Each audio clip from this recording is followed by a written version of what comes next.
In relationships, it's so important to have boundaries and still be relational and care about the other person. I'm trying to bring this into my Bumble dating experiences.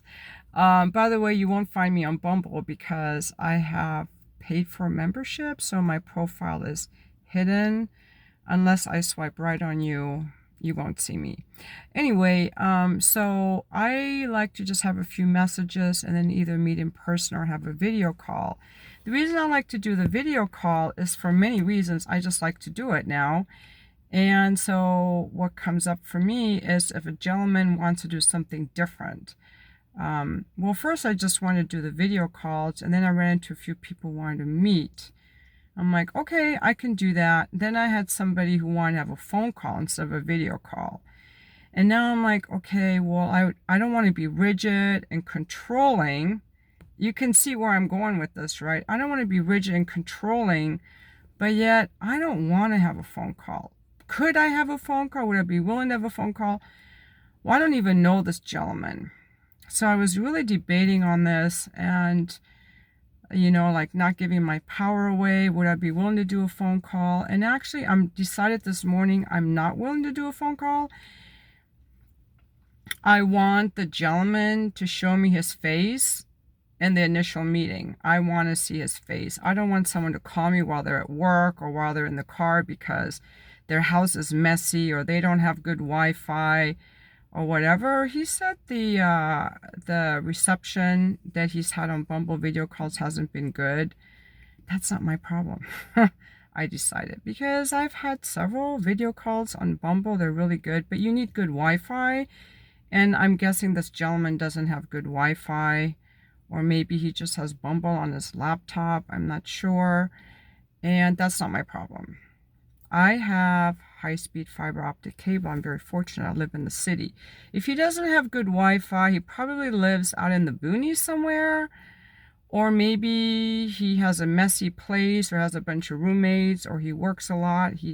I don't know what his thing is, but I was married to a guy who liked living in the boonies, and I don't want to live in the boonies again. And I want a guy who knows how to use social media, who knows how to make a video call.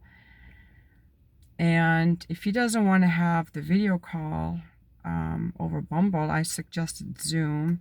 I would be willing to meet him for a date.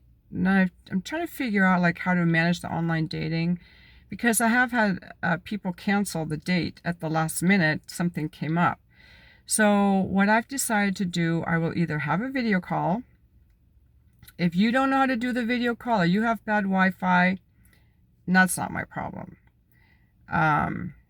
Or I will meet them for a date along the coast in a place that's convenient for me where I would go anyway. So if they cancel, I can still go by myself. That's gonna be what I am gonna offer to people I never met. I think that's a reasonable screening tool, but I'm just sharing this with you because it's so important to be like easygoing and not be rigid, but yet still remain true to what is it that I want and need and not give my power away.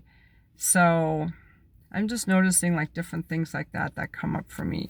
As far as the gentlemen who are hit on by these women just wanting to hook up with them, I think that it could just be women that are like looking for subscribers to their porn page or something, or trying to get money or get a sugar daddy or something. That could be. Last night, one of my girlfriends and I went to a local brewery and all the tables were taken. So I asked this gentleman if we could set his long table. We sat down, then his friend came. So these gentlemen were in their 50s, both single. They were on all these online dating apps, and we had a conversation about online dating, and they were telling me that there are a lot of women on the dating sites that are catfishers, scammers. They pose as women, but they will have just one photo with no profile written. And they're, scammers, catfishers, con artists. And I don't think the dating sites are kicking them off because they want the subscribers and they want the money. Unfortunately. So that's why it's so important.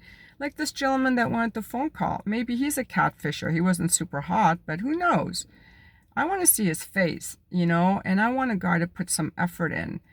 Another thing too is a lot of guys will start a conversation and then you won't hear from them for a couple days. So if I don't hear from them for a couple days, I'm just going to unmatch them, because I'm not here to collect bees in my hive. You know, I feel like if someone's interested, they'll uh, keep a conversation going. So far, I've always told them goodbye. I'm no longer interested, but maybe I'll just unmatch them if I haven't heard from them in a couple days. I'm still trying to figure out like how to navigate graciously with an open heart and boundaries without being like too rigid. Like I'm trying to be like more softer, more easygoing, because in my escort business I do the screening, but dating isn't like that. You know, it has to be like more mutual in the beginning. I can't be like, hey, I need to know this and I need a video call. You know, I can't be that way. Anyway, I just wanted to share a lot of more of my online dating experiences with you guys, and thanks for watching my video.